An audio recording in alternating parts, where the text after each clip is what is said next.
Happy Thursday, an 11-3 run, and now won 19 of the last 22 days. Let's talk some more baseball. What's going on, everyone? Welcome back in to another episode for Just a Bet Outside. I'm your host, Steven, and I cannot believe it, but we won again. Mama, there goes that man. So, yesterday, 3-0 day. We're going to talk about that recap in just a bit. It started with a tough luck loss, and then I thought we were heading downhill, but that was awesome. And real quick, before we dive into anything, thank you for all the support for anyone that watched and commented on the Kyle Kerms channel. I will be on again on Friday after they do the MLB talk. Right after that, I'll hop on and talk the Cleveland Browns. So we're going to have some fun, but I appreciate it. I am excited for football season. On this channel, me and Ryan are going to be doing a live video previewing the entire NFL season. It's going to be a lot of fun talking with you guys and everything. So we'll let you know on a date once we figure that out. But tomorrow, Thursday, today, whenever you listen to this, it's taking a backseat to the NFL because we have the first preseason game, which means we only have a 5-game slate. Doesn't mean we can't get some winners, but if you are going to take a day off, this is not a terrible one to do for betting. So let's get into it. I still got some info to give you and some bets, of course, but we got to start out with that fun fact. And we have the big unit. That's right, Mr. Randy Johnson. I got 2 of them for you on this one. He had more strikeouts than base runners allowed in 10 different seasons. That is absolutely insane. More Ks than base runners in 11 seasons. Next one, Randy. Mr. Randy went 10 years without allowing a sacrifice fly to a left-handed hitter. Who even finds this stuff? This is insane. But that's what I got for you. Some fun facts on the big unit. One of the best lefty pitchers to ever step on a mound. But in this video, we're going to recap yesterday and then go over the good and bad hitter matchups for the day, the good pitcher strikeout matchups, and then, of course, we'll take a look at the entire pitcher report. And then I got a big game breakdown for you before we get to our best bets. Those hitter parlay ideas, 10-0 run on those. It's been absolutely incredible. If you've been parlaying all of them every single day, you've been profiting. I know some of you guys have been doing it, which is awesome to hear. And then we'll finish it up with the bets recap. So hit that like button, leave a comment below. If you are new to the channel, hit that subscribe button as we are on our way to 27,000 subscribers. It's been a really fun few weeks. Let's keep it rolling, and it starts with the recap. All right, it was a wild day today. I thought we were head downhill, but we start with Nestor Cortez. Now, guys, here's the deal. If you followed this one, we lost on the hook. He had 6 Ks. His very last pitch, it was like his 94th, 95th pitch. I knew it was going to be his last batter, or at least last inning. He had 2 strikes. I think it was a 2-2 count or something like that on Austin Hayes, and he strikes him out. If he does not strike him out, we win this bet. It is what it is. But here's the problem. Bryce Harper struck out twice. What are you doing?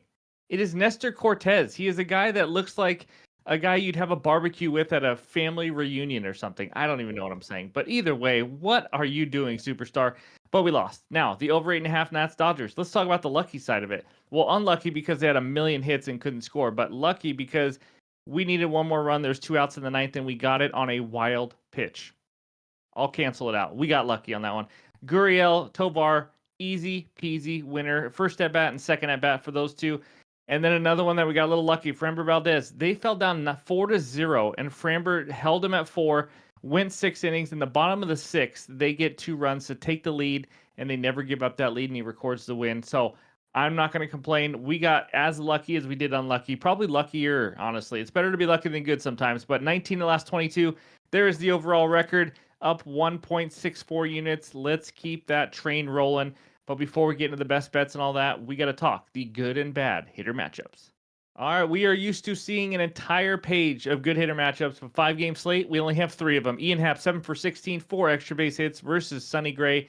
And then Dansby Swanson, 4 for 12 off of Gray. And then Eloy Jimenez, the new Baltimore Oriole, 3 for 6 off of Ben Lively. That's all I got. I'm used to talking more here, but I don't got much more. So let's go take a look at the bad hitter matchup. And it's only one matchup. Jesus Sanchez of the Marlins, 3 for 18, 7 Ks versus Uncle Charlie Morton. I don't know what else to tell you. I could tell you a story right here or something to keep you entertained, but I'm just going to move on. So let's go talk some arms. All right, and here we are with no great pitcher strikeout matchups, but of course I'm going to talk to you about 2 that, we're closer to making the cut, or at least high strikeout guys. Sonny Gray at the Cubs. There's all the info. Chicago's ninth lowest K rate, and that's the reason it's not a great K matchup.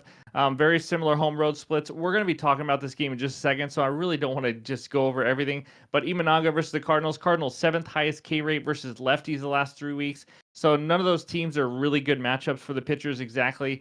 And Imanaga's home K rate though is insane, 28.4 compared to only 21.3 on the road. He will be at home on this one, but he has been a little inconsistent, as you can see by his last 5 starts.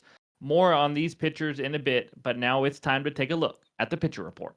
All right, here is the small 5 game slate, and we got Seth Lugo versus Montero. Montero is horrendous. I mean, he is not a good pitcher at all. Big advantage there for the Royals, obviously. Even though Lugo's due for some negative regression, still 3.83 expected ERA, nothing to be mad at. And then Ben Lively versus possibly Dean Kramer, but right now they're just going to be facing that stud that we all know, TBD. I think TBD is a righty today, actually, against Cleveland. So Lively's been okay. He's fine. He's right at average K rate, right at average walk rate. I mean, he is the epitome of average right now. 3.44 ERA, obviously a little above average. But and then Meyer, who isn't terrible for the Marlins, I don't think. 3 ERA, average K rate. He's been pretty decent. Only 21 innings, so it's really hard to tell. But he's going up against the veteran Charlie Morton, 4.16 ERA, just an innings eater, 4.74 expected ERA. You see all the numbers there.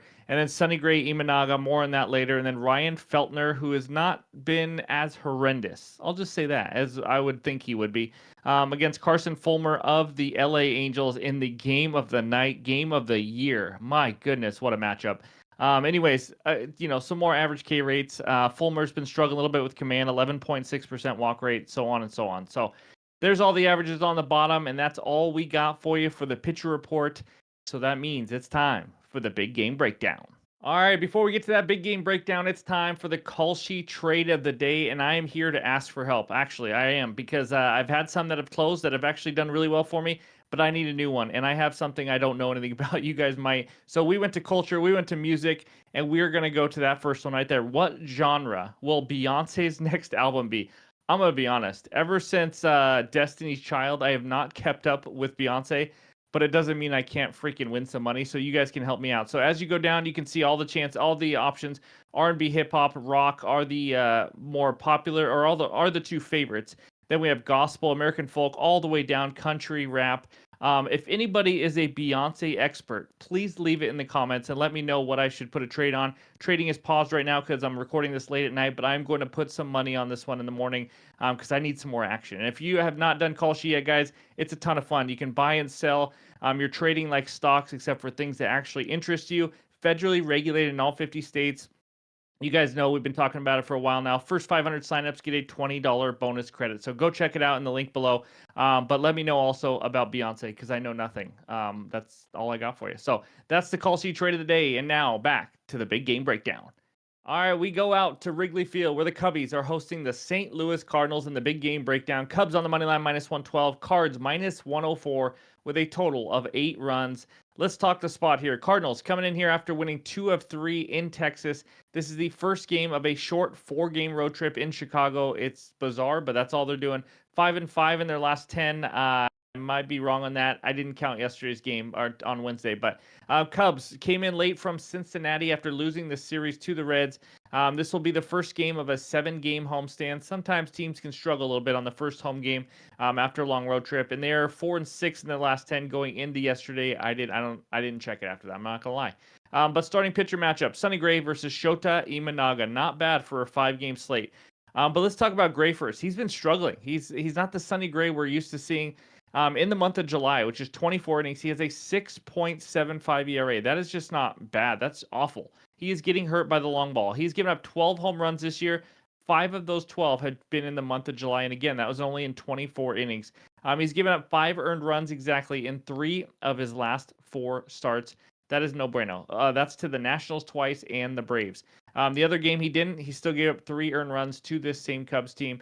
Still getting his strikeouts, so 7, 10, 6, and 6. I expect him to find his groove, his rhythm a little bit at some point, because again, he is missing some bats. Home road splits, not as good on the road either. Home, 2.67 ERA with a 2.01 average against and only 2.86 slugging. Those are elite numbers.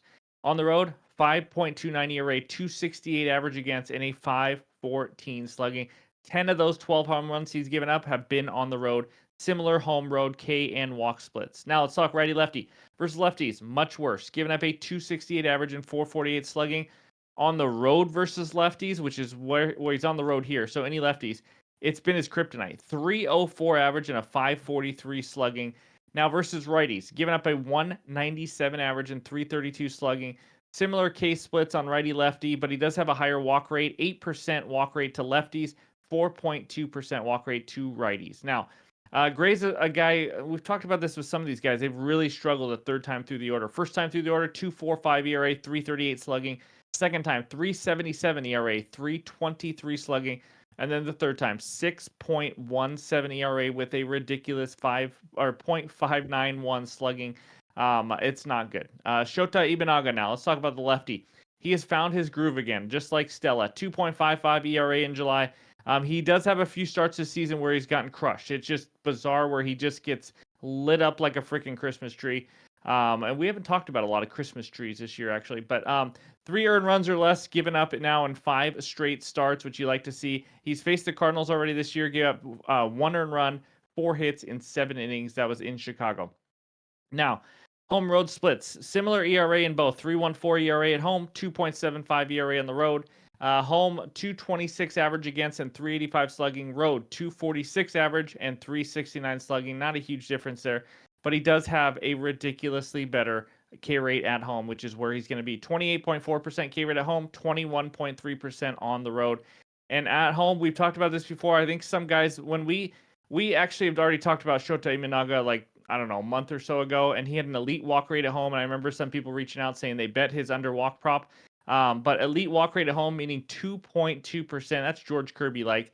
And then on the road, 5.6%, which is still good. This guy just has great command in general. Righty lefty splits. He's faced way more righties. So before I go through these numbers, 360 righties faced, 85 lefties. That's insane. But versus lefties in that small sample size, he's dominated them. 205 average, 289 slugging. Versus righties, 243 average and a 399 slugging. Similar K and walk splits to righties and lefties. 12 of his 14 home runs have been given up to righties, but he has also faced 4 times more righties, so that's not a surprise. He's also a guy who struggles third time through the order. 1.81 ERA first time, 2.53 second time, 5.24 ERA the third time, with a whopping 373 average. I don't even think that's legal, guys. 373 average to your opponent the third time through the order with a 5.10 slugging. And he's faced 106 batters, so there's a decent sample size for that one. Now, let's talk some offenses. Cardinals versus lefties the last 3 weeks. They've been average. 15th best WRC+, 16th best slugging, 17th best on base, 11th lowest walk rate. It's just been blah. That's just what they have. Overall, they just have not been good all season long against lefties, and they were usually a team that absolutely crushes them. The Cubs versus righties in the last 3 weeks. 23rd best WRC+, 21st in slugging, 6th lowest on base percentage, 12th lowest walk rate. These offenses are Bourville. That's what they are. Bullpen since July 1st. Cubs best ERA in the league. You probably did not know that. They have a 1.46 ERA with a 3.69 xFIP. They are due for some negative regression there, but only 13 earned runs given up in the 80 innings since July 1st. So in the month of July. Cardinals 17th best ERA, 3.83 with a 4.07 xFIP. Yesterday, Cubs used Porter Hodge for 20 pitches, Tyson Miller 21, and Drew Smiley 24 pitches. And then Cardinals used Jordan Romero and Lutis for 10 pitches each. So that's all the info. You probably already have a bet from all that, right? Well, I have a half unit play for you. It is the under 8 runs at -114 on FanDuel. Now, it's in Wrigley Field. As far as I know, it's like a small wind blowing out. I think it's to right field, but it's not anything drastic. So you want to make sure you know that at Wrigley Field because it's crazy there. But I'm just going to mention a few more things and why I like the under after what we just talked about. But I think both offenses come in flat here. I mean, maybe it's kind of a gut feeling, but just both flying into Chicago, the Cubs themselves actually flying in a little bit later. But Cubs are, the Cardinals, sorry. Their bats against lefties just have not been very good this season. I don't trust them. I like the form that Imanaga is and how he's been throwing lately. And the Cubs, guys. Now, here's my one worry. Is Sonny Gray. He has not been good lately. But what's one thing you can do to get back on track? You can face the Cubs in Wrigley Field. My goodness. Versus righties at home in Wrigley Field since July 1st. The absolute worst WRC plus, the absolute worst on base percentage. I mean, dead last in the MLB, second worst batting average, third worst slugging. They're not exactly a team that can just dominate a pitcher just because he's struggling.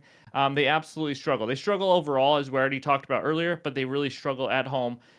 So he is my only worry. But as long as he can kind of ride the ship a little bit, the Cubs have the number one bullpen since July 1st, so I think they can hold down the fort. I just think it's one of those sluggish games we see that's maybe like a 3-2, 4-2 type game. So again, it's a half unit play, not just my favorite play ever, but it is a 5-game slate, and that's what I'm going to go with. So give me the under 8 for half unit as my first best bet. All right, before we get into this second best bet, I got to talk about our partner, Outlier. That's right, you guys have heard about it before. If you are not on Outlier, you are doing yourself an injustice to betting. It is a one-stop shop for all your betting research. It is a ton of help, guys. There is all the stuff I show you is just the tip of the iceberg. There's stuff that's showing you positive EV, where the money is coming on moneyline bets and things like that. Outlier is the way to go. Click that link below. Go get a free trial. There, you got nothing to lose. Click the link below and get that free trial and then see if you want to sign up. But anyways, just got to mention it to you because it's helped me a lot in the last month, as you guys have seen. So I know it can help you guys. But this next one takes us out to Detroit, Michigan, where the Tigers host the Kansas City Royals. I feel like I'm betting on every Royals game lately. Royals on the money line minus 162, Tigers on the money line plus 136 with an over-under total of 8.5 runs.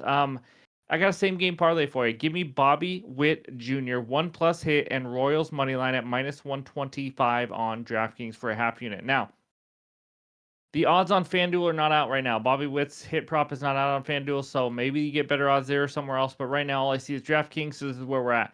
Bobby Witt 1+ hit. Let's talk about it. He's really good. Really, really, really good. Now, he is hitting 347 this season. If you are someone who is driving somewhere or drinking a coffee or anything like that, I just want to prepare you. What I'm about to tell you is insane. I just want to make sure no one gets in any issues here with coffee spillage, wrecks. Robert Andrew Witt Jr. is hitting 483 in July. Guys, he is hitting almost 500 for an entire month in Major League Baseball. This is not T-ball. This is not coach pitch. This is not a video game. This is freaking the major leagues. He is unbelievable. He is so incredibly fun to watch, and his skills are just unmatched right now. And he's facing Montero. I mean, he's terrible. But Montero, when he throws, it's going to look like beach balls to him because that's really what Bobby Witt is hitting compared to everyone else, which is hitting golf balls. Montero's given up 42 hits in 36.2 innings. I don't need to say much more. It's Bobby Witt. For him to get 2 or more hits is only about even money, just to tell you what that's like. But Royals money line. Let's talk second leg because that first one was a duh. Big starting pitcher advantage. Mr. Seth Lugo versus Montero. Seth Lugo, you've seen his overall numbers. He's solid. He's due for some negative regression, but still, like I said, he's been solid.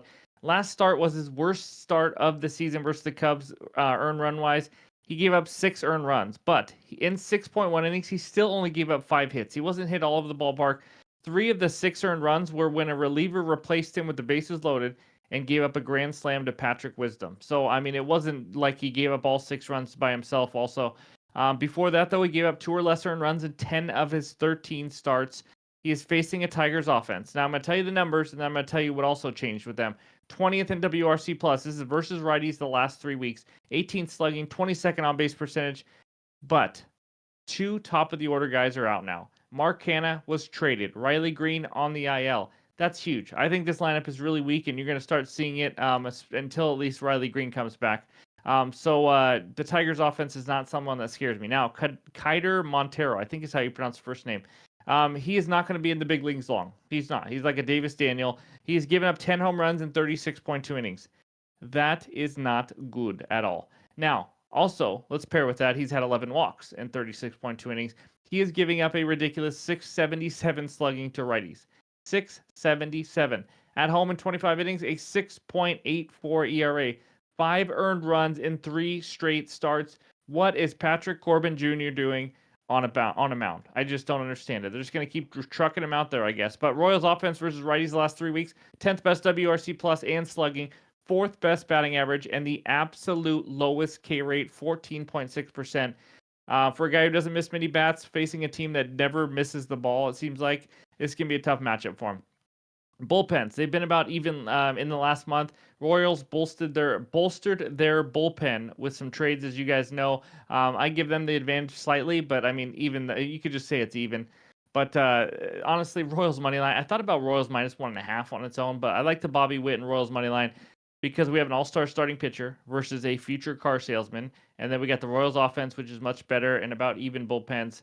I mean, no Mark Canha, no Riley Green. They're gonna need some guys to step up in that Tigers lineup. So give me the Royals money line. Give me Bobby Witt Jr. One plus hit at -125. That is a half unit play for me as well. I'm only doing half unit plays today. Again, it's a 5 game slate and it is ugly. But that's what I got for you. I may add another play in the morning. It'll be in the pinned comments on X and on Discord. But we can't finish yet because we got to talk about some hitter parlay ideas. Now, like I mentioned, we are now a 10-0, I believe it is. Maybe I'm wrong. Maybe it's 11-0, but we have hit these like crazy. If you've been just parlaying all of them together, which I never recommend, but the last couple days it has been profitable. So I only got 3 for you because, like I said, 5 game slate, and these aren't just some that I'm absolutely loving compared to a 14 game slate or something.